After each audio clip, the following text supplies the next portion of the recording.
esta computadora y después le voy a compartir la grabación de la sesión. Claro, encantado. Disculpas por todos con la tardanza,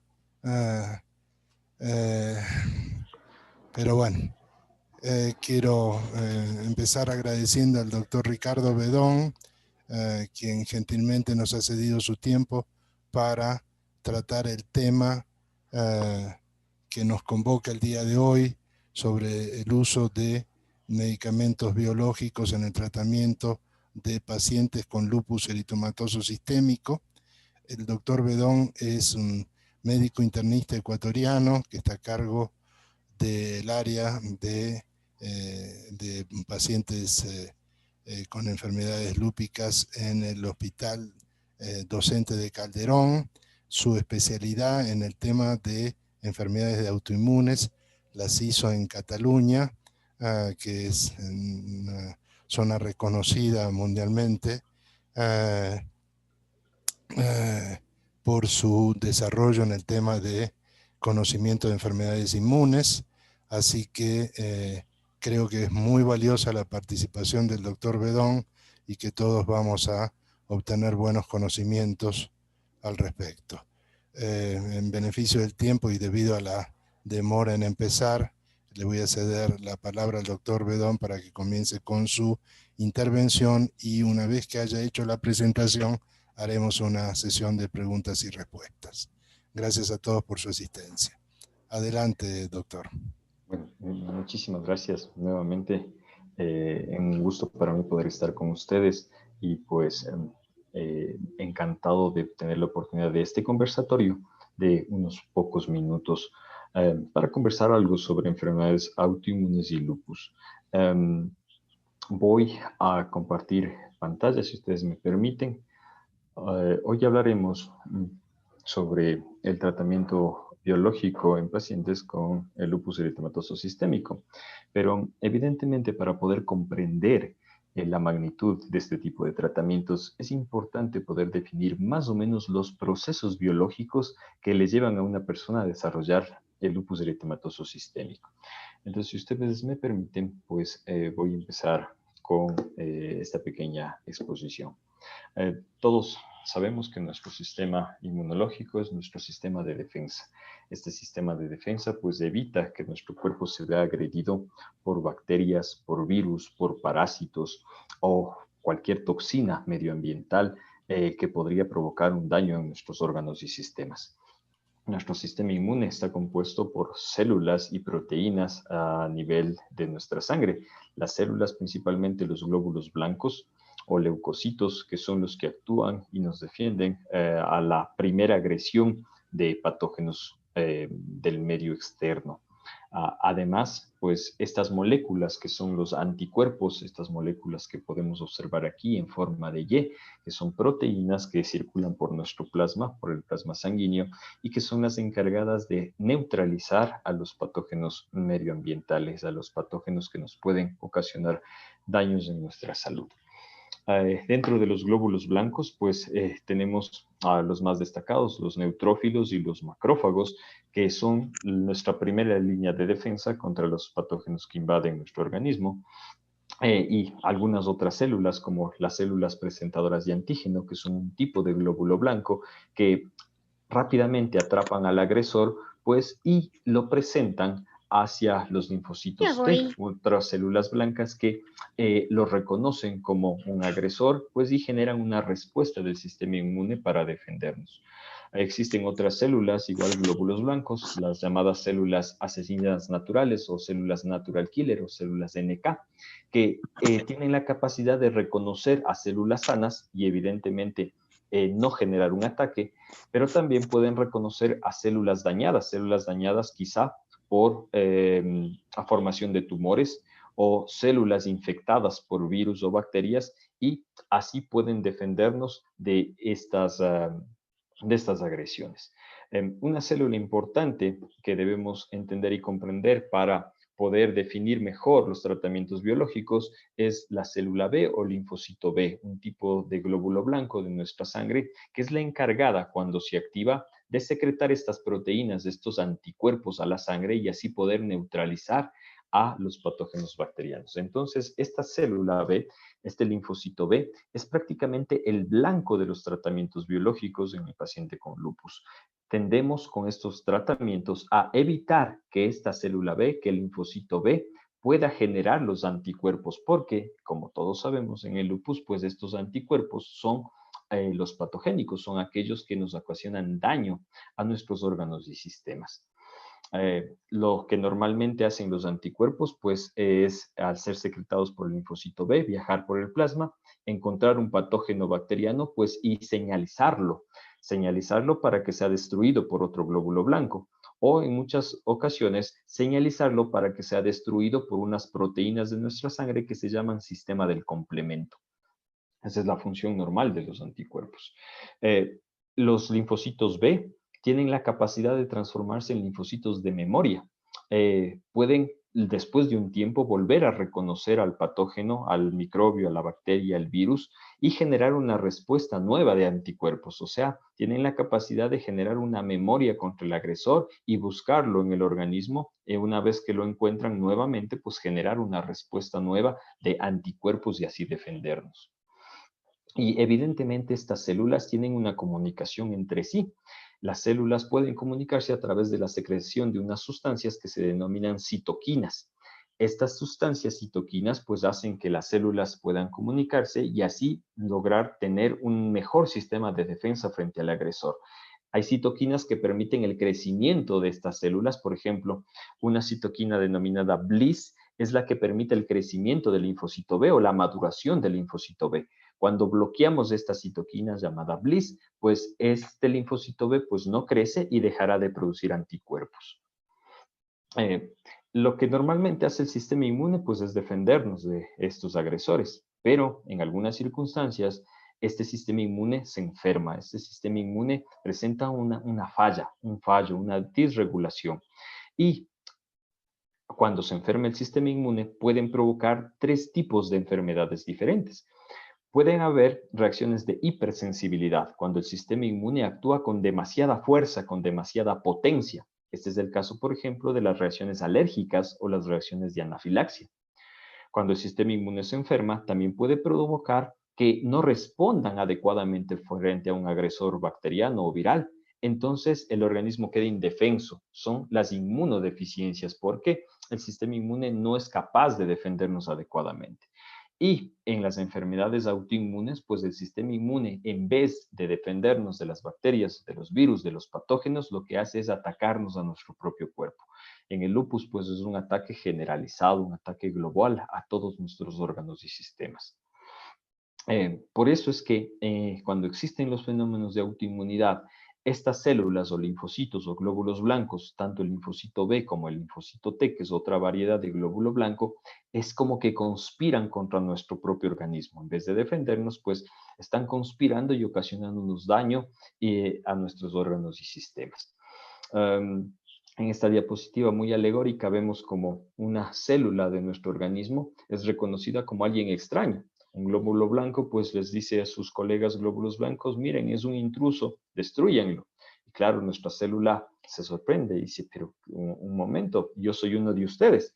Pero no, los glóbulos blancos no lo reconocen como propio y lo atacan como si fuera un agresor externo. Este es el fenómeno de autoinmunidad que está presente en sin número de enfermedades y la más destacada, por supuesto, el lupus eritematoso sistémico, que dentro de todas las enfermedades autoinmunes es una de las enfermedades autoinmunes muy frecuentes. El lupus y el síndrome de Sjögren son las 2 enfermedades autoinmunes sistémicas que se presentan con mayor frecuencia en la población. Y a veces no sabemos por qué se denomina lupus. Pues lupus es el latín de lobo, ¿no? Y parece que en los siglos XVII y XVIII los pacientes que tenían estas enfermedades pues tenían lesiones dérmicas, lesiones en su piel que simulaban mucho las mordidas de los lobos. En esa época, parece que en esa época los lobos andaban con bastante libertad por los campos y las mordidas que provocaban a las personas, a la gente, simulaban muy parecido a las lesiones que podrían generarse por la enfermedad. Por eso se denominó lupus. Y como todos sabemos, este lupus es el prototipo de las enfermedades autoinmunes. Es la enfermedad autoinmune más representativa. Tiene una evolución crónica, sus manifestaciones son sistémicas, es decir, pueden atacarnos a cualquier órgano y sistema de nuestro cuerpo, y en algunas circunstancias este daño puede ser potencialmente fatal. Cuando el ataque es a un órgano importante, como los riñones, el cerebro, los pulmones, el corazón, podría generar un daño muy grave al paciente. Eh, Todos sabemos pues que el lupus es muy más frecuente en las mujeres, pero no quiere decir que no existen varones. Más o menos la relación es de 9 a 1. En algunas series extranjeras se ha determinado que es una enfermedad prevalente, casi 150 casos por 100.000 habitantes. La gran mayoría de pacientes con lupus son pacientes que tienen entre 16 y 50 años de edad. Evidentemente no se excluye también a niños que también padecen la enfermedad o adultos mayores que también padecen la enfermedad, pero la gran mayoría de pacientes pues está entre este rango de edad, entre 16 y 50 años. Principalmente las mujeres de edad fértil pues son un blanco muy frecuente del ataque de la enfermedad. Asimismo se ha visto predominancia en algunas etnias, por ejemplo, los afrodescendientes, los mestizos tienen mayor prevalencia de la enfermedad y cuando tienen la enfermedad, sus manifestaciones son más graves. A diferencia de los caucásicos, de los blancos europeos, son pacientes que tienen con menor frecuencia lupus y que cuando tienen sus manifestaciones clínicas no son tan graves. Hay muchas manifestaciones de la enfermedad, pues la gran mayoría reconocerá las manifestaciones dérmicas, ¿no? Esta erupción eritematosa, es decir, rojiza a nivel de la piel del rostro, que es conocida como el rash en alas de mariposa, muy frecuente en los pacientes, pero esta erupción también puede presentarse a nivel generalizada. En algunas circunstancias, pues hay la presencia de lesiones tipo abones, lo que se denominan ampollas o ampollosas a nivel del cuerpo. Es muy frecuente el dolor articular, principalmente de articulaciones pequeñas, en manos, en pies, y el cansancio, que es un síntoma que con mucha frecuencia se presenta en los pacientes con lupus, un estado de agotamiento permanente que tienen los pacientes y que evidentemente influye en su calidad de vida. Y como les había comentado al inicio, pues es una enfermedad sistémica. Cualquier órgano puede ser afectado y hay muchos síntomas. La pérdida del cabello, que denominamos alopecia, el rash malar, que es muy fotosensible, es decir, esta erupción rojiza de la piel en el rostro que se incrementa con la exposición de los rayos del sol. Puede haber sensación de ojo seco, que denominamos seroftalmia. Puede haber fenómeno de Raynaud, que es este cambio de coloración de las extremidades, principalmente de los dedos de las manos, cuando se expone uno al frío y los dedos pues pueden cambiar hacia palidez y luego con un color azulado por la falta de oxigenación. Puede haber inflamación del corazón, principalmente de la capa del pericardio del corazón. El riñón es frecuentemente afectado en los pacientes con lupus. Casi la mitad de los pacientes con lupus pueden tener compromiso del riñón, en donde se ve pérdida de proteínas por la orina y también pérdida de sangre por la orina. Una manifestación frecuente en la piel es el lívido reticular, que es un entrerramado de red, tipo red de vasos sanguíneos superficiales que se evidencian principalmente en las piernas. Puede haber úlceras genitales, puede haber compromiso pulmonar con hemorragia dentro de los alvéolos e inflamación de las pleuras. Puede haber dolor de las articulaciones y dedos en salchicha, un engrosamiento de los dedos. También aftas orales, úlceras orales y boca seca pueden ser manifestaciones de lupus, y una manifestación importante, aunque poco frecuente, es la inflamación de la parte anterior del ojo, que es denominada uveitis. Entonces, como vemos, la enfermedad es muy compleja, con varios órganos y sistemas comprometidos.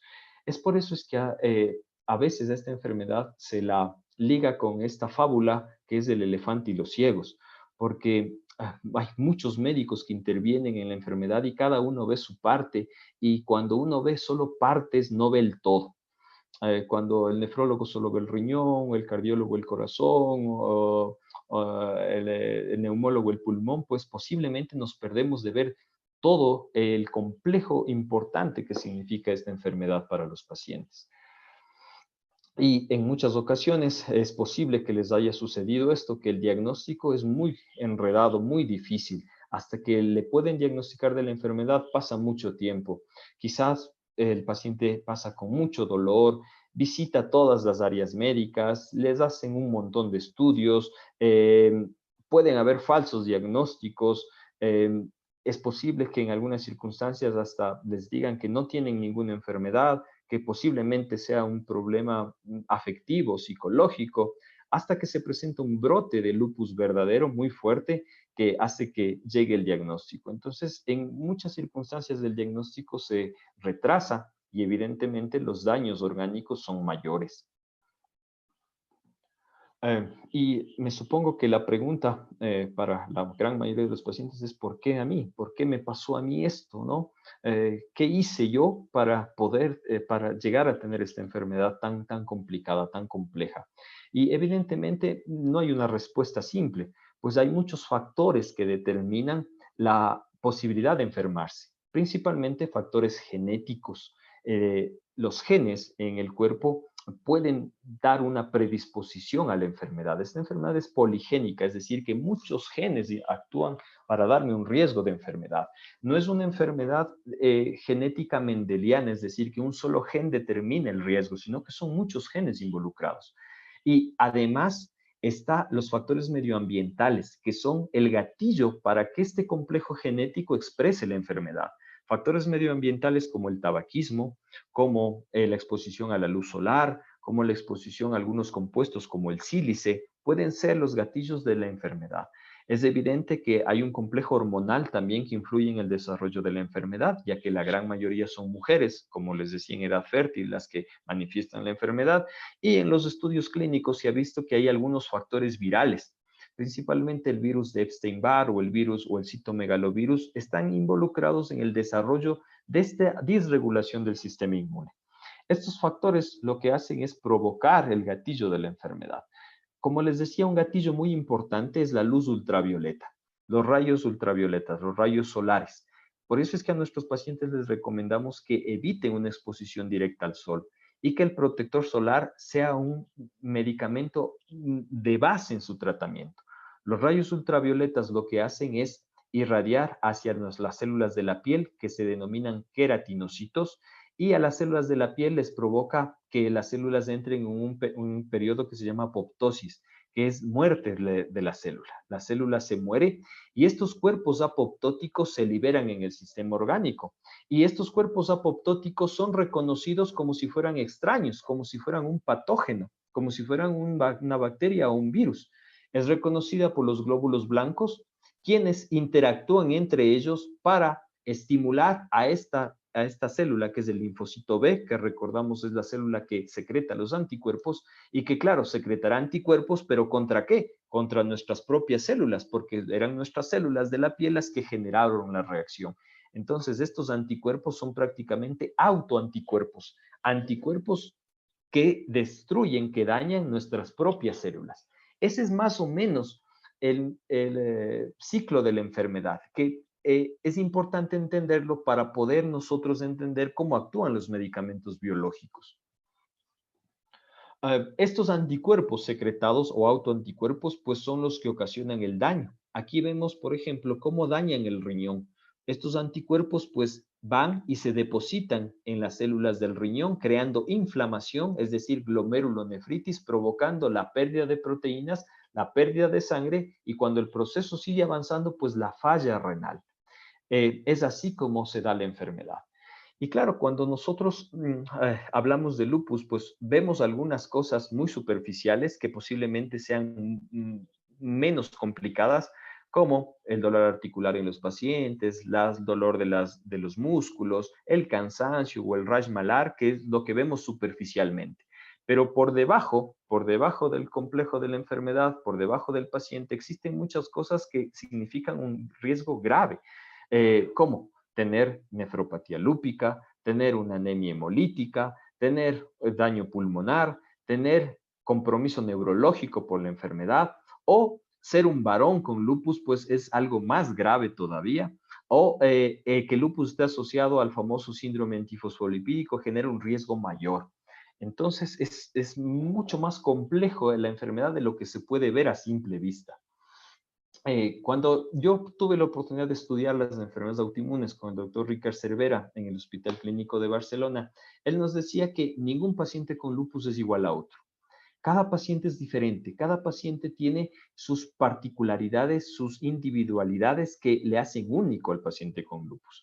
Y que hay pacientes con lupus que tienen manifestaciones pequeñitas o leves. El doctor Cervera les decía que tienen lupitos, artralgias, artritis, mialgias y quizás un rash malar. Pero hay pacientes que tienen de los lupus severos, bien puestos, los verdaderos lupus, ¿no? Con nefropatía, con hemorragia alveolar, con compromiso del sistema nervioso central por el lupus. Entonces, es importante saber esto porque el tratamiento debe ir dirigido a las manifestaciones del paciente y a su gravedad. No todos los pacientes pueden ser tratados de la misma manera. Cada uno debe tener un tratamiento, un esquema de tratamiento individualizado. Lo que sí podemos ver, y lo que vio el doctor Cervera en este estudio clínico de casi 1000 pacientes con lupus, era que la mortalidad de los pacientes con lupus había mejorado mucho a partir de la década de los 50, a medida que se introdujeron los fármacos inmunosupresores. Y en los últimos años, la mortalidad del paciente con lupus, pues, o la supervivencia, pues, era muy buena. Casi más del 90% de pacientes con lupus vivían a los 10 años. Pero algo que determinaba su supervivencia era el compromiso renal. Cuando el paciente con lupus tiene el compromiso renal, pues su supervivencia es menor. Por eso hay que estar muy pendiente de los pacientes con compromiso renal y quizá el tratamiento deba ser mucho más directo, más enfocado. No quisiera decir la palabra, pero quizás un poco más agresivo para evitar este daño en los pacientes. Pero ¿cuál es el objetivo del tratamiento? Porque cuando decidimos tratar algo, pues debemos tener un objetivo claro. ¿Qué quiero que le pase a mi paciente? Pues no podemos curar la enfermedad, todavía no se puede. Esperemos que a medida que la ciencia vaya avanzando y los estudios se hagan más fuertes, en algún momento podamos tener la cura de la enfermedad. Pero mientras tanto tenemos que tener un objetivo en controlar la enfermedad. Y creo que un objetivo primario es que debemos los médicos controlar la actividad clínica de la enfermedad, evitando el daño irreversible provocado por la enfermedad, pero también evitando el daño irreversible provocado por los tratamientos. Porque como ustedes saben, la gran mayoría debe estar tomando o tomó corticoides en un momento de su enfermedad, y ustedes saben que el corticoide es algo muy, muy complejo, muy difícil, que muchas veces ocasiona muchos daños al organismo. Entonces debemos hacer un balance entre los beneficios del tratamiento y sus propios riesgos. Creo que un objetivo secundario también es que debemos mantenerle al paciente en una remisión clínica, es decir, mantener su enfermedad dormida lo más que podamos para que el paciente pueda hacer sus actividades de vida diarias, cotidianas, que pueda trabajar, que pueda estudiar, que pueda hacer su función de vida lo más normal posible. Evidentemente, esto lo conseguimos sopesando el riesgo-beneficio de los tratamientos, y nosotros como médicos lo que intentamos hacer es pues tirar hacia el beneficio de los pacientes. Y dentro de este tratamiento pues hay algunas particularidades, que es estas dos medicinas, son los antimaláricos, la famosa hidroxicloroquina o la cloroquina, que igual la gran mayoría debe estar tomando, y por otro lado la prednisona, la cloroquina y la hidroxicloroquina, la buena de la película, y la prednisona pues un buen antiinflamatorio, pero luego la mala, que puede desencadenar mucho daño. Con los antimaláricos, en los estudios lo que se ha visto es que los pacientes que toman antimaláricos tienen menos brotes de su enfermedad. Por lo tanto, el antimalárico es la base del tratamiento para nuestros pacientes. Asimismo, se ha visto en los estudios clínicos que cuando el paciente toma antimalárico, tiene mayor supervivencia, vive más con los antimaláricos. Entonces, es un fármaco que debe ser priorizado para todos nuestros pacientes. Evidentemente, las condiciones y los hábitos de vida saludables son fundamentales. La actividad física, porque estas enfermedades, principalmente el lupus, tiende a desarrollar un riesgo cardiovascular muy elevado. Entonces, una actividad física adecuada de 30 minutos de un ejercicio aeróbico al día por 5 de los 7 días a la semana favorecerá mucho a los pacientes, principalmente, eso sí, cuidándose de los rayos ultravioletas, de los rayos solares, una dieta adecuada, priorizando frutas, verduras, evitando ácidos grasos saturados, evitando un exceso de carbohidratos, evitando hábitos no adecuados como el consumo de tabaco y alcohol, son fundamentales para el tratamiento de nuestros pacientes. Entonces, nuestra base terapéutica es una dieta saludable. Como habíamos hablado, fotoprotección. La fotoprotección es importantísima. Hay que evitar que los rayos del sol generen esta enfermedad, generen este desarrollo de anticuerpos. Por lo tanto, la fotoprotección con protector solar, evitando el contacto directo con el sol, es fundamental. La actividad física, los antimaláricos, su médico tiene que controlar todo el riesgo cardiovascular que implica tener la enfermedad y las consecuencias de su tratamiento. Hay que evitar infecciones porque, claro, nuestros pacientes se inmunodeprimen o los inmunodeprimimos para poder controlar la enfermedad. Y una estrategia importante es la vacunación. La vacunación contra la gripe, contra la influenza y contra el neumococo debe ser un pilar del tratamiento de todos los pacientes. Quizá a futuro, importantísimo será la vacuna contra el SARS-CoV-2, contra la COVID-19. Esperemos que llegue pronto para sacarnos de este embrollo que nos ha metido y que también los pacientes con enfermedades autoinmunes se beneficien de estas vacunas.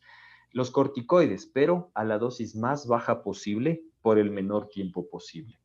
Cuando se toma corticoides, evidentemente protección ósea, porque ustedes saben que el corticoide hace que mis huesos pierdan calcio y su médico debe suplementar calcio y vitamina D a los pacientes.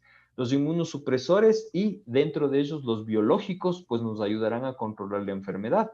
Y claro, aquí dependerá de qué tan grave es su enfermedad. Todos deberán tomar hidroxicloroquina y si las manifestaciones son pequeñitas o es un paciente que tiene menos compromiso orgánico, quizás el metotrexate, la satioprina serán los inmunosupresores adecuados para el paciente, o cuando el compromiso es mucho más grande, pues inmunosupresores mucho más potentes, como la ciclofosfamida, el micofenolato, y aquí ya vendrían los biológicos con uno de ellos, el famoso rituximab, que lo vamos a hablar.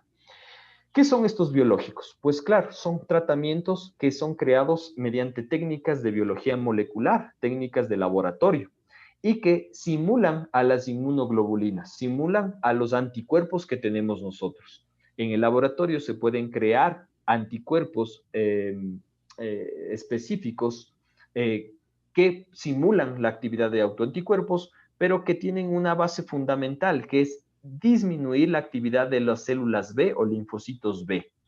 Dos de ellos, el belimumab y el rituximab. El belimumab, un fármaco aprobado ya para pacientes con lupus, se aprobó en el 2012 por la FDA a través de estudios clínicos donde se vio el beneficio del tratamiento.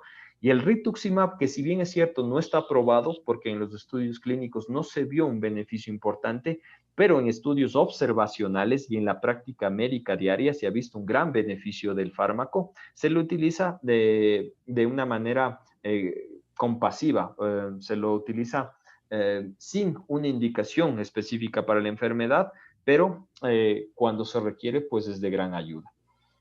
¿Qué hacen estos biológicos? El belimumab lo que hace es inhibir a esta sustancia, a esta citoquina que se llama BLyS y que estimula el crecimiento del linfocito B.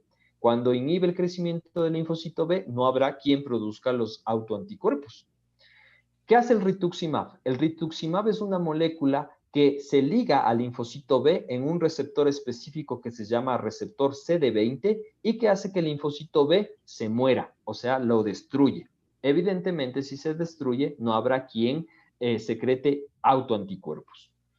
El belimumab es el primer fármaco biológico autorizado, como les decía, se autorizó en el 2012.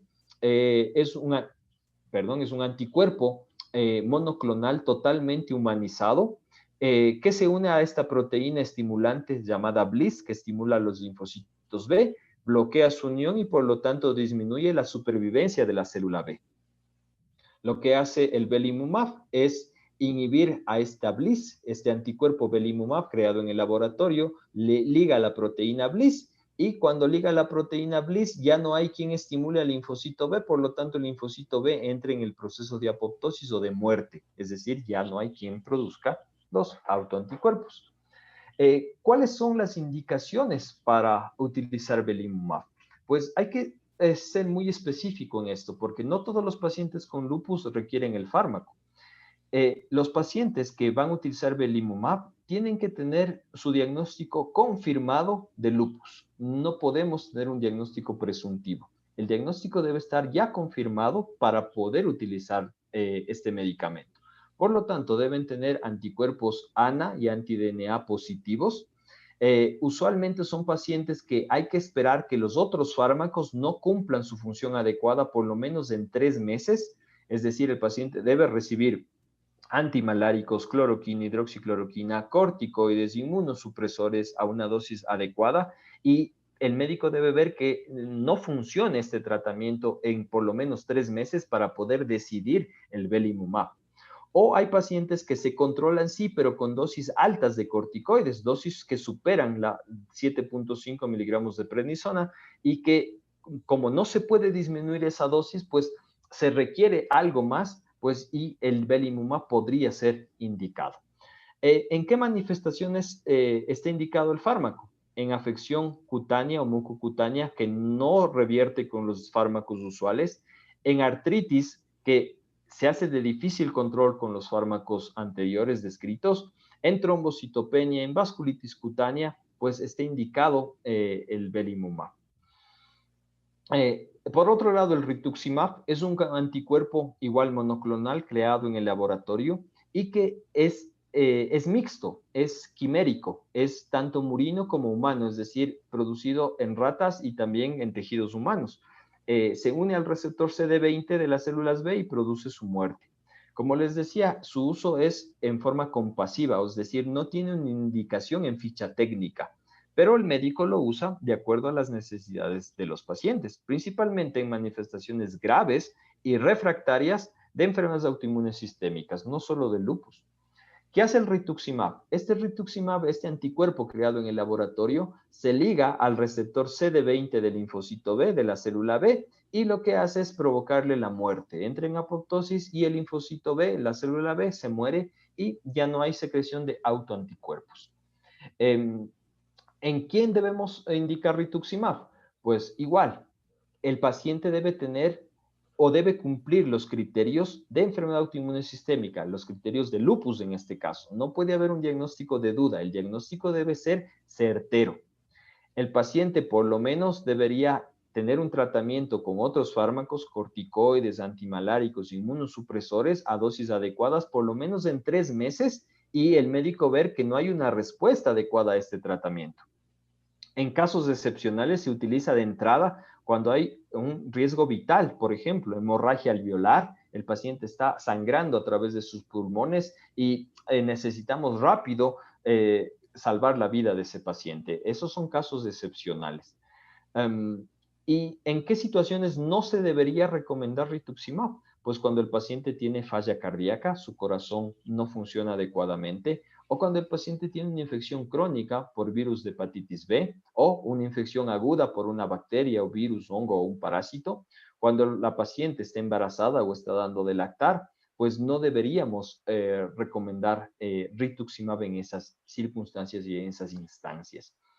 Y es evidente que como cualquier fármaco, los biológicos tienen efectos secundarios. Tanto el belimumab como el rituximab pueden tener efectos adversos. El más frecuente es reacciones alérgicas, reacciones de hipersensibilidad en el momento de la infusión del fármaco. Como estos fármacos destruyen al linfocito B, no hay quien produzca autoanticuerpos, pero también no hay quien produzca anticuerpos normales. Y por lo tanto el paciente entra en un riesgo mayor de infecciones oportunistas por virus, bacterias, parásitos o reactivación de infecciones, por ejemplo, reactivación de infección por virus de hepatitis B si el paciente antes ya era portador del virus. Hay una manifestación, un efecto adverso reportado en algunas series, que es la leucoencefalopatía multifocal progresiva, que es un daño de la sustancia blanca del sistema nervioso central del cerebro, que se ha reportado en algunos casos, y también afecciones cardiovasculares, falla cardíaca, compromiso del músculo cardíaco, podrían ser consecuencias de la administración de los fármacos. Por eso es evidente que estos fármacos deben ser indicados por su médico, evidentemente, pero en una circunstancia específica, en una circunstancia en donde el beneficio supere mucho el riesgo que se puede tener al administrar los mismos. Entonces, antes de iniciar cualquier tratamiento biológico, es importante confirmar la enfermedad. El diagnóstico, como les decía, no puede estar en duda, debe estar confirmado. Hay que confirmar además que el paciente tenga un esquema de vacunación adecuado, como les comentaba, influenza, neumococo, debería recibir el paciente antes de iniciar el tratamiento biológico. Hay que evaluar el nivel de sus glóbulos blancos, qué tan buen nivel tiene de glóbulos blancos como para inmunodeprimirlo más. Necesitamos ver que la función renal y hepática estén adecuadas, y si no están totalmente bien, pues adecuadas para soportar el metabolismo del fármaco en el organismo. Hay que descartar infecciones crónicas, virus de hepatitis B, hepatitis C, en algunos casos tuberculosis, y siempre determinar qué tan activa está la enfermedad, el lupus. ¿Con qué determina eso el médico? Con la escala SLEDAI, que es una escala que tiene algunos ítems clínicos y de laboratorio que le dicen al médico qué tan activo está el lupus en el paciente. Estas son las últimas recomendaciones del tratamiento de lupus, lo último que se tiene en el tratamiento de lupus. Como ustedes pueden ver, enfatizan mucho el tratamiento de fotoprotección, evitar el sol, las vacunas, el ejercicio, no fumar, mantener un adecuado nivel de peso, un nivel adecuado de presión arterial, evitar las elevaciones de lípidos y evitar las elevaciones de glucosa. Y el tratamiento lo dividen de acuerdo a las manifestaciones, si es leve, moderada o severa. ¿Con qué la dividen? Pues dividimos leve, moderada, severa con el cálculo de este índice de actividad, que es el SLEDAI. El SLEDAI me dice si mi paciente está en actividad leve, moderada o severa o grave. Fíjense que el belimumab está indicado en actividad moderada cuando la primera línea de tratamiento no ha funcionado. ¿Cuál es la primera línea?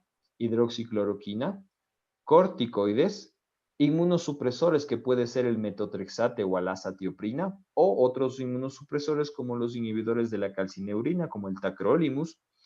Si es que no responde a esta terapia y el paciente sigue en actividad moderada, y yo no lo puedo controlar a pesar de que use dosis máximas, pues posiblemente aquí sí entre el belimumab. ¿Dónde actúa el rituximab o dónde entraría el rituximab? Pues en manifestaciones graves, posiblemente en manifestaciones graves igual refractarias. Y fíjense que el primer nivel de manifestaciones graves es hidroxicloroquina, corticoides, micofenolato, ciclofosfamida, y que cuando no responden a estos tratamientos, pues posiblemente necesitemos utilizar el rituximab. Como les decía, a veces también se utiliza de entrada cuando las manifestaciones son muy graves y compromete riesgo vital al paciente. Lo más nuevo de biológicos es el uso de belimumab en nefropatía lúpica. Cuando el fármaco se aprobó, el belimumab, pues se aprobó en un estudio en donde había pacientes con lupus que no tenían daño renal. Por lo tanto, las primeras indicaciones de belimumab eran pacientes que tenían cualquier otra manifestación menos manifestación renal. Pero en este año, en septiembre de este año, se publica un gran estudio de pacientes con lupus en las que se hace un seguimiento a 2 años y se ve la acción del belimumab en nefropatía lúpica.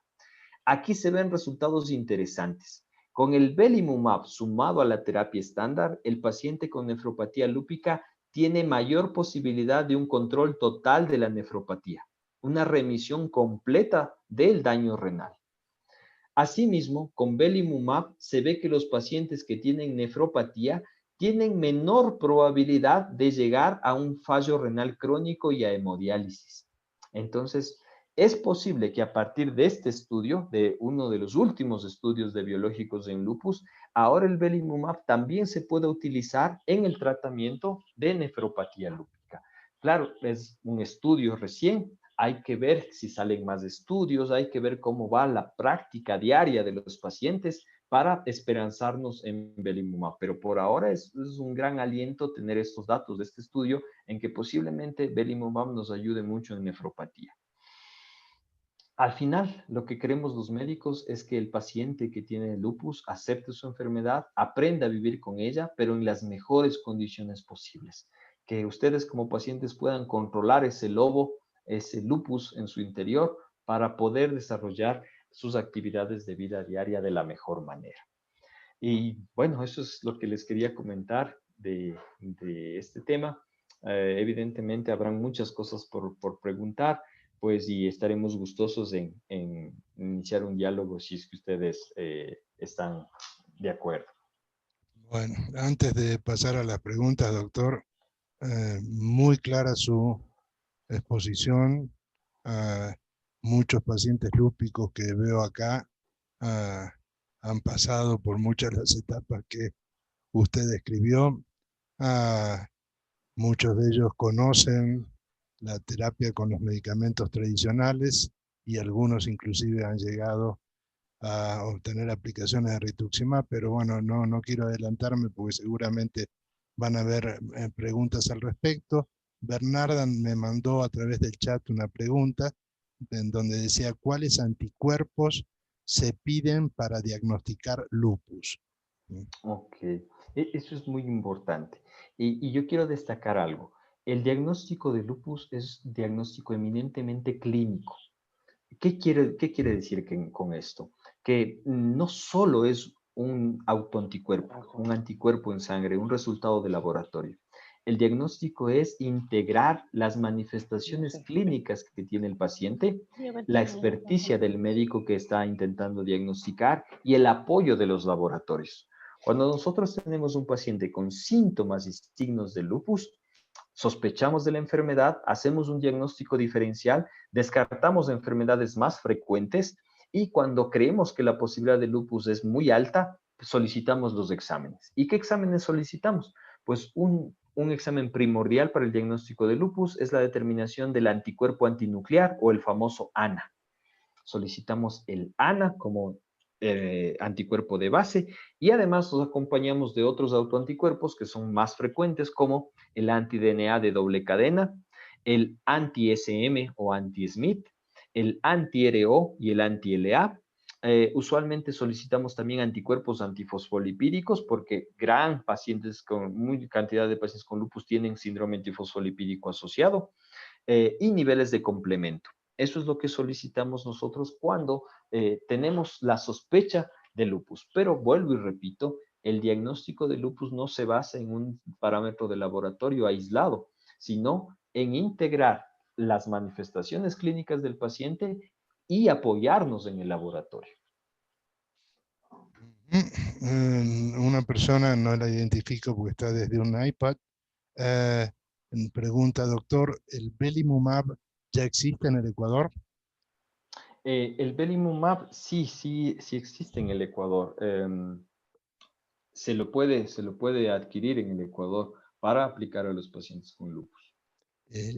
Ahora, el hecho de que exista no necesariamente quiere decir que está en el cuadro básico de No, medicamentos, ¿correcto? así es, correcto. No se dispone del cuadro básico de medicamentos. Lamentablemente el Ministerio de Salud Pública no dispone del fármaco.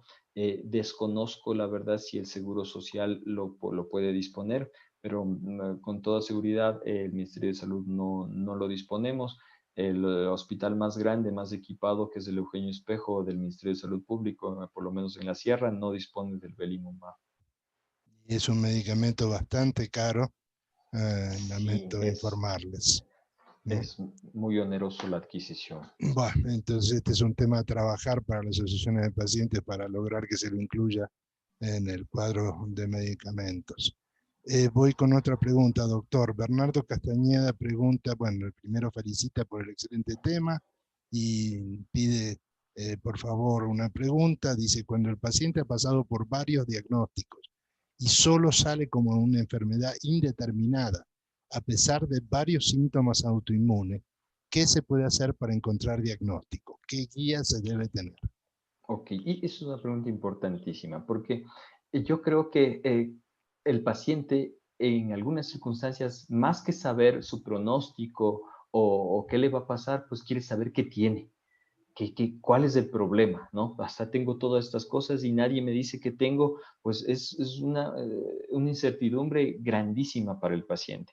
Y lamentablemente en este tipo de enfermedades, casi hasta el 30% de pacientes pueden tener un diagnóstico incierto. Existe lo que se denomina la enfermedad indiferenciada del tejido conectivo, que es una patología en donde hay muchas manifestaciones de autoinmunidad: dolor articular, fenómeno de Raynaud, erupciones en la piel, daño cardíaco pulmonar, y no se logra determinar cuál es la enfermedad. En esos casos, creo yo que lo que se debería hacer es una nueva revisión del caso, una nueva revisión del paciente. Yo tenía un gran profesor en clínica médica, el doctor Rodrigo Fierro, endocrinólogo del Ecuador, muy conocido, un notable médico del Ecuador, quien nos decía que si después de haber hecho una historia clínica y un examen físico detallado en el paciente, no tengo el diagnóstico, lo único que yo puedo hacer es repetir la historia clínica y el examen físico. Creo que el paciente debe ser nuevamente evaluado de una forma integral, sin evitar o evitando los diagnósticos previos para no dejarse sesgar en el nuevo método de evaluación. Y realizar los anticuerpos de acuerdo a las características de la enfermedad y hacer un seguimiento del paciente, porque en el seguimiento es posible que se puedan manifestar otras situaciones clínicas, otros hallazgos clínicos que le den la pista al médico. Entonces, fundamental, una nueva historia clínica, un nuevo examen físico, de acuerdo a esos hallazgos, nuevos exámenes de laboratorio y el seguimiento por un médico que dirija el proceso de la enfermedad. Sin embargo, así, pues como les decía, hasta el 30% de pacientes pueden tener lo que se denomina una enfermedad indiferenciada del tejido conectivo y tener una incertidumbre muy grande. El señor Fernando Coronel pregunta: buenas noches, doctor. ¿Cuál es la frecuencia en porcentaje de presentación de lupus junto a la artritis reumatoidea?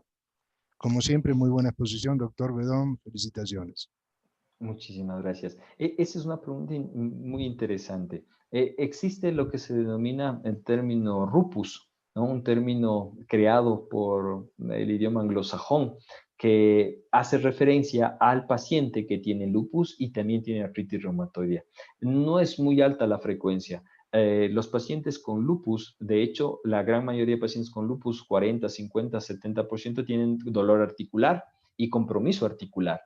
Pero menos del 10% de pacientes con lupus pueden tener asociado artritis reumatoide.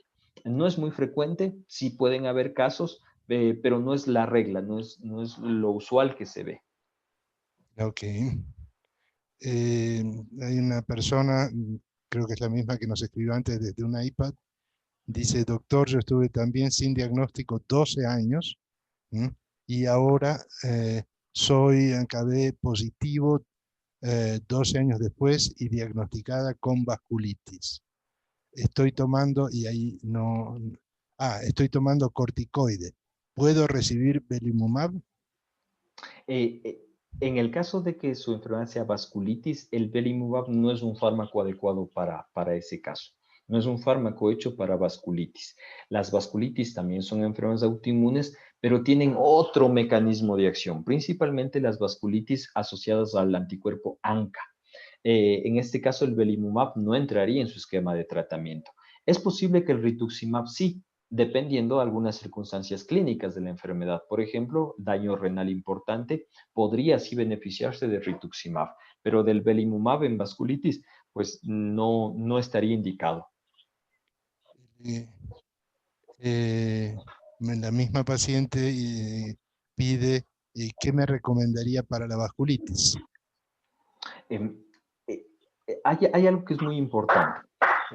Yo por lo menos soy un médico, como la gran mayoría de médicos, que no trata enfermedades, sino tratamos pacientes. A mí no me gusta tratar el lupus, a mí no me gusta tratar la vasculitis, a mí me gusta tratar pues a la señora mármol de tantos años de edad que tiene lupus sistémico y que tiene estas particularidades y peculiaridades, no solo de su enfermedad, sino también de su aspecto biopsicosocial, ¿no? No todos los pacientes somos iguales.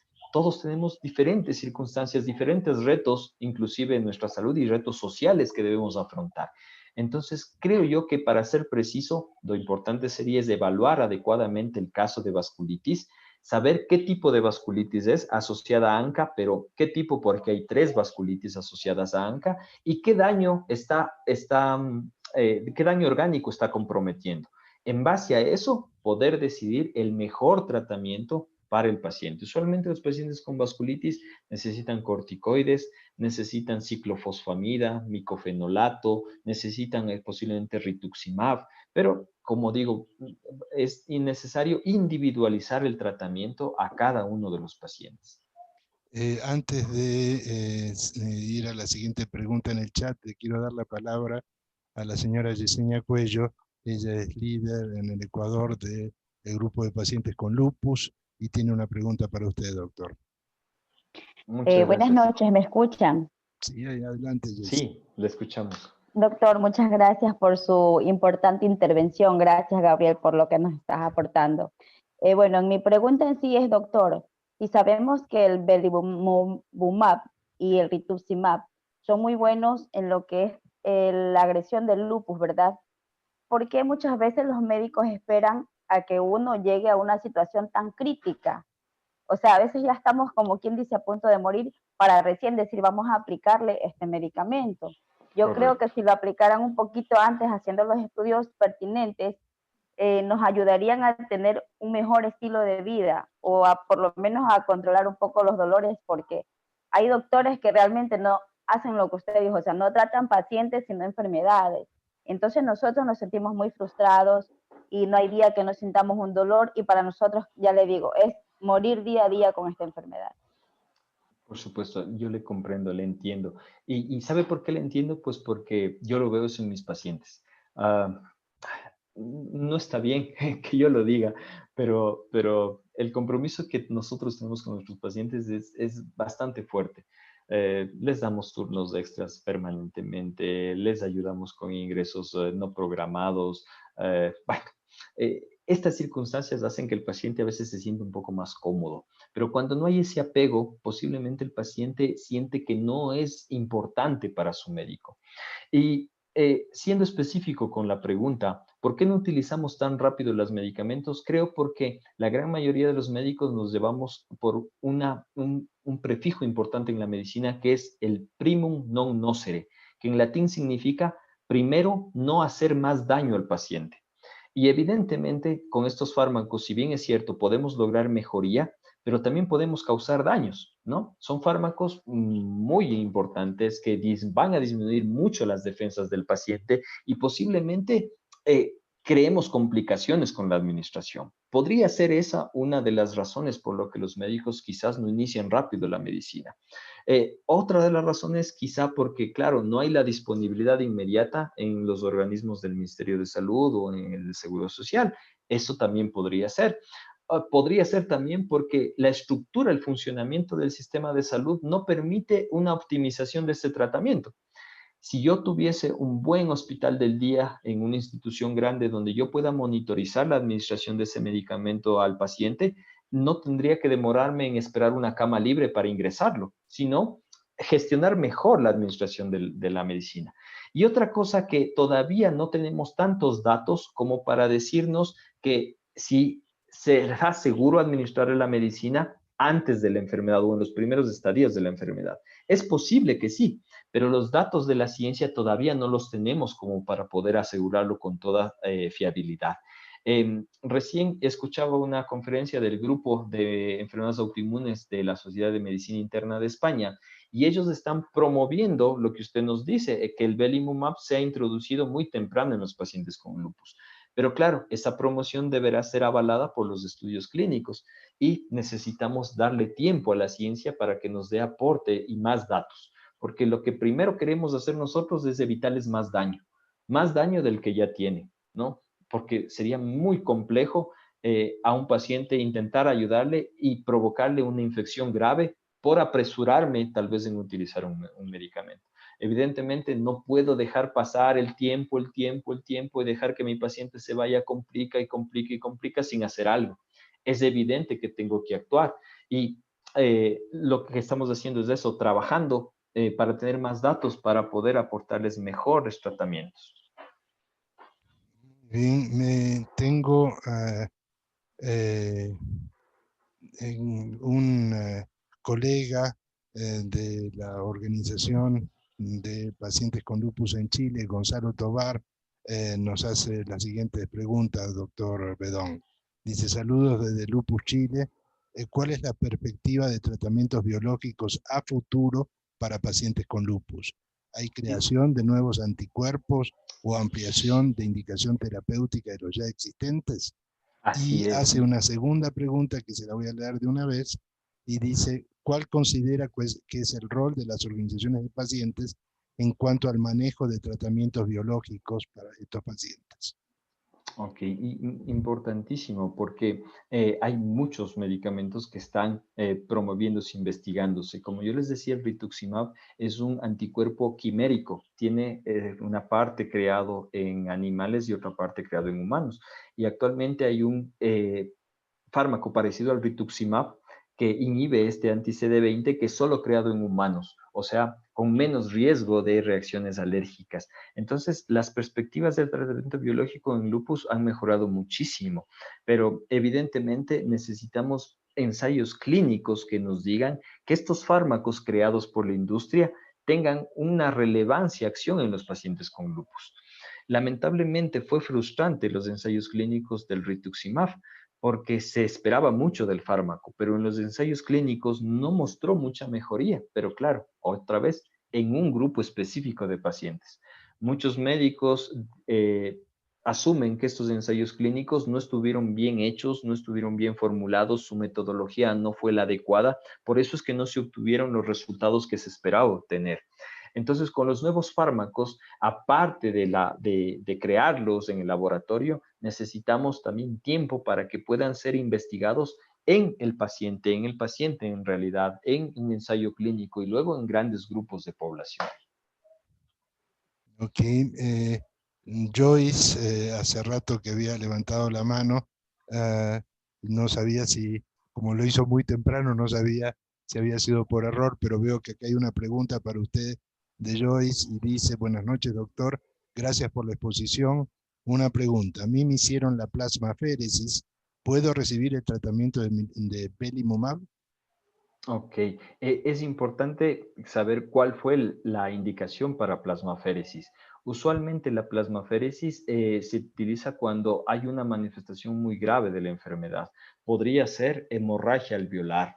Cuando el paciente tiene hemorragia a través de sus alvéolos, se necesita cambiar rápidamente los anticuerpos malos, sacar esos anticuerpos malos del organismo lo más rápido posible.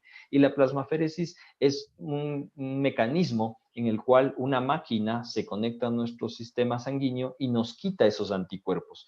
Entonces, eso se hace en una fase aguda de enfermedad. Luego, evidentemente, ya estará estable de esa enfermedad y dependiendo de las indicaciones, sí podría recibir belimumab si es que entra en el protocolo de tratamiento, ¿no? Si es que tiene manifestaciones moderadas resistentes al tratamiento convencional, sí podría recibir belimumab. Okay. Marjorie González Mendoza dice, hola doctor, buenas noches. Tengo nefritis lúpica hace 3 años de grado 4 con un 50% de daño renal.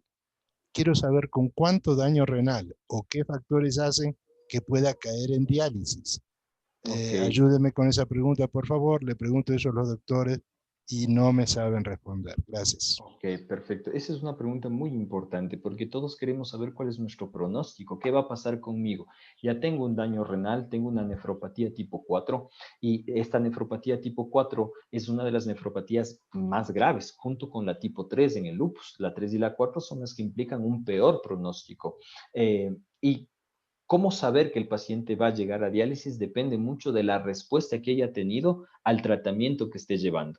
Si el tratamiento que le están dando ha hecho que su función renal medida por los niveles de creatinina sean estables o con una creatinina normal, tendrá muchas posibilidades de que su riñón esté estable y que no llegue a diálisis.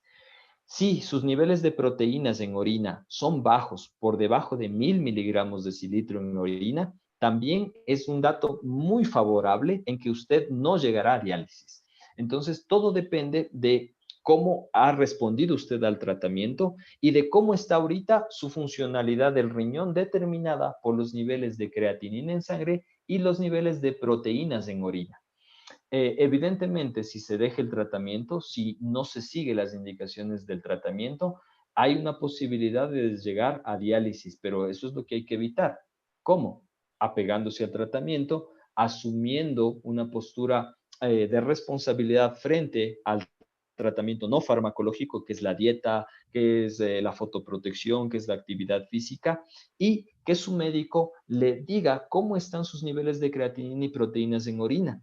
Si es que están adecuados, pues las posibilidades de llegar a diálisis serán bajas. Ok. Creo que está clara la respuesta. Me pide Maggie hacerle una pregunta, doctor. Le pido que por favor abra su micrófono. Buenas noches a todos. Realmente es muy grato estar presente en esta reunión, muy interesante. No tengo preguntas, solo un profundo agradecimiento, doctor. Soy una paciente que desde hace 30 años ha pasado por diagnóstico de lupus, un Cushing, un Steve Johnson, luego un posible Sjögren, un diagnóstico de miastenia que también, después del susto, resultó negativo. En esa línea soy paciente de algo, enferma de algo que siempre bordea el tema inmunológico. Esta charla me da alivio de encontrar a un médico que pueda investigar ese algo y darle un nombre y apellido concreto al padecimiento. Mi visita con usted será muy pronta. Muchas gracias a la Fundación. Margarita Carrasco, por favor, levantó la mano, abra su micrófono para hacer su pregunta. Bueno, buenas noches. La verdad, el doctor me conoce, soy la mamá de su paciente Antonella Samaniego y lo único que quiero decir en el grupo como médico es excelente. Es un médico excelente, mi hija está en sus manos y pues hemos tratado de superar juntos el tema de lupus de Antonella. Simplemente felicitaciones como siempre, doctor, y mi testimonio. Es un médico excelente. Bueno, le agradezco por su testimonio. Muy gentil. Estela escribe una pregunta, dice, doctor, ¿cuál es la diferencia entre metilprednisolona y prednisona en enfermedades autoinmunes? Ok, esto es importante. Hay muchos corticoides. La prednisona y la metilprednisolona son parte de este grupo de fármacos que se llaman corticoides. Los dos tienen una acción similar, pero su tiempo de vida media en el organismo es diferente. Su potencia también es diferente. Usualmente la metilprednisolona es mucho más potente y solo aplica por vía intravenosa en los momentos de gran actividad de la enfermedad o cuando queremos controlar rápido una actividad de la enfermedad.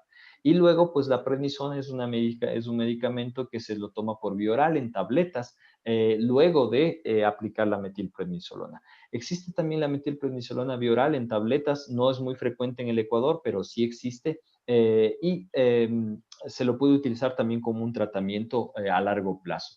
Pero en sí los dos son corticoides, pero se diferencian en su potencia de acción y en su rapidez de acción. La metilprednisolona es más potente, es más rápida y se puede utilizar también por vía intravenosa, es decir, vía a la vena en casos graves. Ok.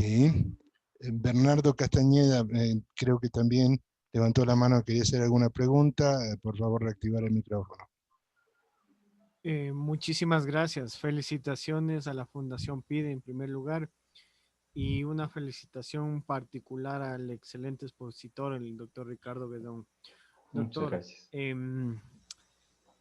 Cuando un paciente toma más de 5 años la prednisona, comenzando de dosis altas al mínimo diario que se puede dar,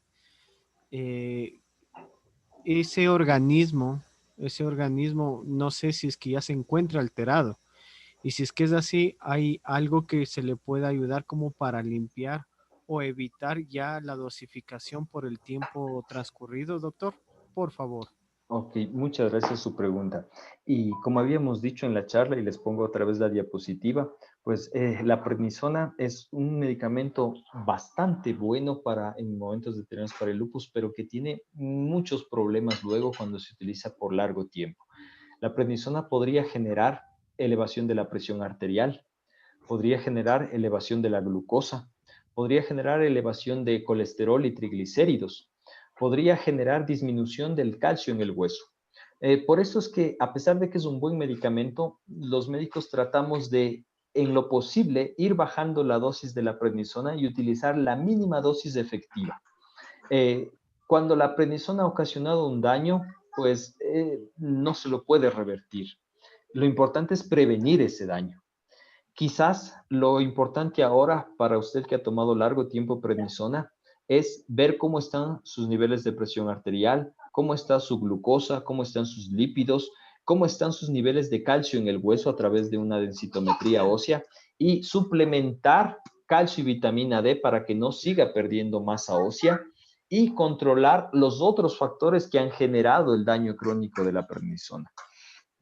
Mi profesor, el doctor Ricard Cervera, el jefe del Servicio de Enfermedades Autoinmunes del Hospital Clínico de Barcelona, decía que la prednisona era como el mafioso, gángster de las películas del Padrino, ¿no? Que en algunas circunstancias había que besarle la mano porque nos salvaba la vida en algunas circunstancias, en algunas manifestaciones graves de lupus. Pero claro, nos cobraba después, afectándonos en nuestro sistema orgánico. Entonces, usted lo que necesita es tener una evaluación médica integral para ver cómo está su organismo, qué daños ha ocasionado el fármaco y poder corregir los daños encontrados y suplementar los déficits que ha provocado los corticoides y la prednisona. Bueno, no habiendo, o por lo menos no veo más manos levantadas ni preguntas en el chat. Jimena me levanta la mano en la imagen. Por favor, Jimena, desactivar. Listo, ya podés hablar. Adelante, Jimena. Buenas noches a la Fundación, buenas noches Gabriel y a todos los que están conectados. Realmente no tengo ninguna pregunta, mi testimonio es en agradecimiento al doctor Ricardo Bedón, excelente médico. Yo por mi parte estoy eternamente agradecida con él, ya que gracias a él yo me encuentro más que bien con mi tratamiento de lupus. Ese es mi testimonio y si alguna persona tiene la oportunidad de hacerse tratar con él, 100% lo pueden hacer. Le agradezco muchísimo, doctor Ricardo Bedón. Muchas gracias. Lo que sí quisiera aclarar es que, bueno, como usted al inicio nos comentó, Gabriel, y le agradezco a la señora Jimena, es que yo soy médico internista, que tengo una formación en enfermedades autoinmunes en el Hospital Clínico de Barcelona. Sí, no soy reumatólogo, es importante aclarar esto. Hay muchos médicos que son reumatólogos, que son muy expertos en el área, y pues lo que intentamos es hacer algo por los pacientes con enfermedades autoinmunes. Entregamos, creo que más que conocimientos, creo que más paciencia y más afecto, creo yo, ¿no? Les agradezco mucho a los pacientes, a la señora Jimena, a Antonella, muchas gracias por sus comentarios. Ricardo levantó la mano. Por favor, Ricardo, activa tu audio para poder hacer la pregunta. Sí, muchas gracias. Realmente me he quedado muy agradecido por haber sabido de la charla y haberme podido conectar. De igual manera, soy diagnosticado lupus hace ya 13 años que vivo con esto. Más bien yo quisiera hacer una pregunta, no sé si al doctor podría hacer o a los compañeros que estamos en esta noche enlazados, de que si yo me hago tratar actualmente en el Carlos Andrade María, en el Departamento de Enfermedades Autoinmunes, pero a mi punto de vista y escuchando los comentarios que emiten los compañeros acerca del doctor Bedón, yo quisiera saber si existe la posibilidad de pedir un cambio, por ejemplo, a que el doctor me pueda chequear, porque yo ahorita estoy en un problema y cuento, no sé, muy abiertamente. Mi último chequeo fue en enero. Los exámenes de laboratorio, bueno, en términos normales, aunque yo ya he tenido en el 2018 8 dosis de rituximab, entonces actualmente yo ya estoy desde enero, prácticamente 10 meses sin poder hacerme los exámenes, sin un chequeo como debería ser. Y la última vez que me llamaron, que justo fue a inicios de este mes para tener una cita con mi doctor, que es reumatólogo, realmente me sorprendió que lo único que hicieron es, ni siquiera el doctor nos atendió y a la enfermera del departamento de autoinmunes le digo, disculpe, yo tenía cita, me llamaron, que le habían reagendado y me dijo, a ver, deje ver su cédula. Ah, ya, espere un ratito, salió y me dijo, vaya a la farmacia y retire esto nomás.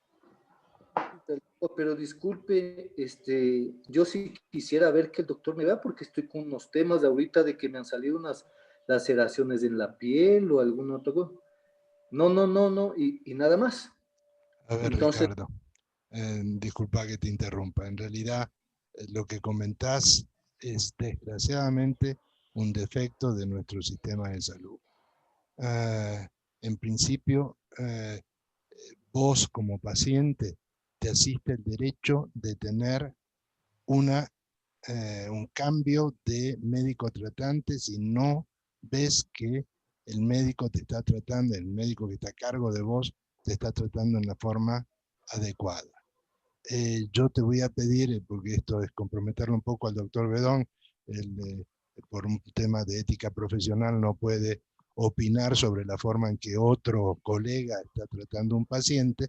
No es mi caso, yo presido la Fundación Pacientes de Ecuador para defender los derechos de salud de todos ustedes, así que yo te voy a pedir, te voy a poner en el chat ahí el correo de la fundación al que puedes escribir, nos vas a documentar tu caso y nosotros vamos a tratar de buscar ayuda para que alguien realmente se apersone de tu problema.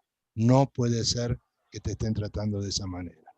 No te puedo pedir disculpas en nombre del Ministerio de Salud Pública, pero es vergonzoso que estas cosas sigan pasando hoy en día. Así que contá con que vamos a buscar ayudarte. le agradezco, Gabriel, y bueno, muchas gracias por permitirme intervenir. Muy amable. Faltaba más. Yesenia quería comentarle, doctor, dice, doctor, yo sí tengo lupus, de hecho es una de nuestras primeras pacientes lúpicas en la fundación, su segundo hijo, Aarón, también es lúpico, y ella está preocupada de que alguno de sus otros hijos también sea portador de lupus, o más bien que portador paciente de lupus, sería la pregunta correcta de Jessie. Ok, y esto es algo importante porque casi siempre nuestros pacientes tienen ese interrogante. Yo tengo lupus y mi hijo va a tener lupus, mi hermano puede tener lupus, yo tengo lupus, pero mi papá no tenía lupus. ¿Por qué yo tengo lupus? La respuesta es compleja porque como habíamos hablado al inicio, el lupus es un desorden genético, pero que tiene una actividad de muchos genes. Es una enfermedad poligénica. No es solo un gen el que determina el riesgo de enfermedad, sino que son muchos genes involucrados que necesitan también un gatillo medioambiental que provoque el inicio de la enfermedad. Es evidente que un hijo de un paciente con lupus tiene un riesgo mayor que un hijo de un paciente normal o de un individuo normal. Casi siempre el hijo de un paciente con lupus tiene 5 veces más el riesgo de tener la enfermedad que un niño de un hombre o de una mujer que no tiene lupus. Pero no quiere decir que siempre el descendiente, el hijo, la hija va a tener la enfermedad. En el caso de la paciente que nos hace la pregunta, pues es evidente que este riesgo se ha manifestado en su primer hijo, este riesgo de 5 veces más se demostró en el primer hijo y es posible sí que el segundo hijo pues tenga la enfermedad, pero no es una certeza completa. También hay la posibilidad de que su segundo niño no tenga el padecimiento. Entonces, no se puede generalizar siempre que mi hijo va a tener lupus. El riesgo existe, es un riesgo incrementado, pero evidentemente también hay la posibilidad de que el niño no tenga la enfermedad. Una persona desde Ambato le agradece por sus conocimientos. Aprovecho para comentar de que nosotros difundimos su conferencia, doctor Bedón, en muchas redes, en una específica que se llama el Lupus Latinoamérica, donde participamos asociaciones de lúpicos de toda América Latina. De ahí viene la presencia de Gonzalo desde Chile, de Gonzalo Tobar. También lo difundí en otras organizaciones europeas en las que nosotros somos parte, por eso se integró una persona desde Roma, como le comenté al comienzo de la reunión. En fin, este problema del lupus definitivamente... Está un bus. Fernando, por favor, apague su celular. Bueno, realmente yo, como se imagina, escucho muchas conferencias sobre este tema, así que creo que sí le puedo decir con amplio conocimiento de causa que su exposición fue magistral. No porque, y esto no es por acariciarle la espalda, doctor Bedón, sino porque muchos médicos, desgraciadamente, usan un lenguaje difícil de asimilar para los pacientes. Y eso hace que haya un divorcio entre el médico y los pacientes. Y es una brecha que necesitamos cerrar. Los pacientes necesitan entender la enfermedad, entender las terapias posibles, los tratamientos posibles.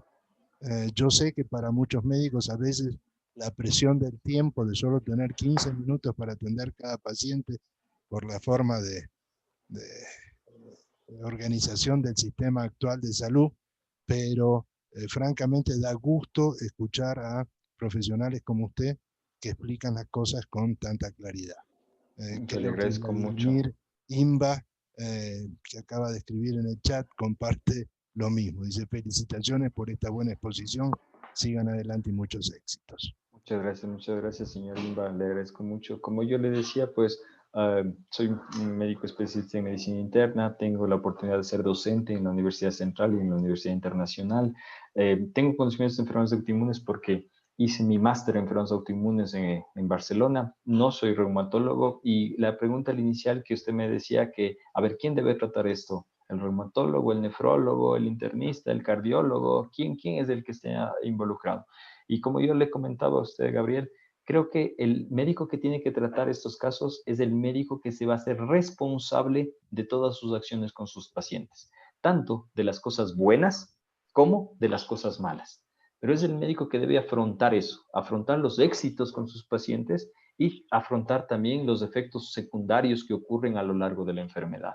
Y que tiene que comprometerse con el paciente, tiene que entender que el tener una enfermedad tan compleja como esta significa un grave problema para el paciente. Muchas veces nosotros no entendemos desde el escritorio, sentados como médicos, qué impactante es esta enfermedad para el paciente, para su familia, para su entorno social, laboral y económico, por supuesto, ¿no? Entonces, creo que el médico que debe tratar es el médico que se va a hacer cargo y se va a hacer responsable de las cosas buenas y las cosas malas que pueden ocurrir con la enfermedad. Muy bien. Bueno, a todos les agradezco mucho su participación. Reitero al doctor Bedón. Muchas gracias. Mi agradecimiento por haber aceptado la invitación a dar esta conferencia y espero, le voy a abrir espacio para todos los medios de la Fundación para que cuando usted quiera volver a dirigirse sobre temas específicos, por favor cuente con nosotros. Realmente da gusto trabajar con usted, doctor. Muchas gracias. Yo estoy dispuesto cuando ustedes deseen, me soliciten, pues un gusto poder nuevamente conversar con ustedes. Bueno, damas y caballeros, que tengan una buena noche y espero que haya sido productivo para todos el tiempo que nos han dedicado esta noche. Muchas gracias.